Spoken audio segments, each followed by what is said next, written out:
A great resource for inspiration and design are paper crafting books. These books are chock full of different designs that you can use for your crafting needs. In traditional ways of using these books, you would have to print this out, take it to your paper, trace it onto your paper, and then take an X-Acto knife or scissors to have to cut it out. ScanNCut has made it so much simpler. I have here a design that I've pulled from a paper crafting book, and I am going to take this and now make a cut file out of it. I can do this simply by hitting Scan to Cut.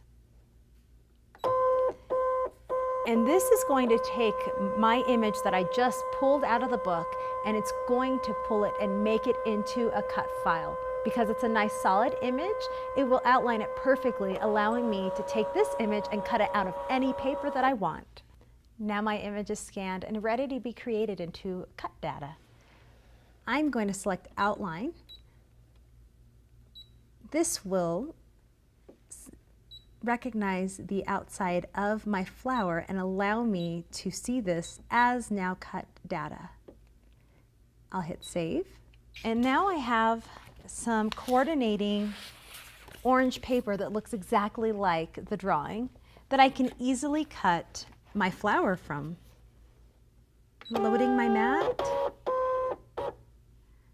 I'm going to hit OK, OK, cut, and start. It really is that simple to take anything that you see, that you can imagine, and put it into the machine through the scanning feature and create your own artwork in any color, in any fabric, any texture that you like. Now that my machine is done cutting, you can see how quick and easy it was to take a design that I loved and that I found and make a cut file from it. There's 4 other petals here that I can take off, add to any scrapbook page, any embellishment, anything that I want to do. If I want to applicate this, I have the capability of doing it. Now I'd like to take it just a step further and show you how I can take this exact artwork and now cut it directly with the machine. I have my same artwork here. This is the page that I've gone ahead and scanned in. But what I'm going to do now is use the direct cut function. The direct cut function will recognize my outline of my image and cut it directly from my paper.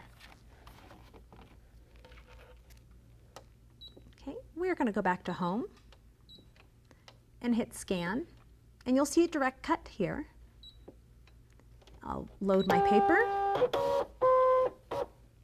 and hit Start. The process of direct cut is fascinating. The scanner will take the information, read it, and then it'll actually process it into that cut file, but recognize the background of the paper to cut from. So here is my image loaded in. I can hit OK, and you'll see that it automatically outlines in a cut file. I can hit OK again, hit Cut, and then Start. This truly is an amazing feature that you can take these images and directly cut them from the surface without having to trace, without having to draw them, or even using scissors or an X-Acto knife. After it's finished cutting, I'll hit OK and remove my mat. And look how simple that was. I can remove my paper. You can see the outline of where I cut from, leaving me this beautiful image that I pulled straight from a magazine or straight from my paper crafting book. This outline, this excess that I peeled off, would make a wonderful stencil. This is a great way of using what you already have, you've already cut out, and now using it to your benefit. With scissors or X-Acto knives, you wouldn't be able to have this. So this is just another added bonus of being able to cut from ScanNCut and now use this as a stencil for your project.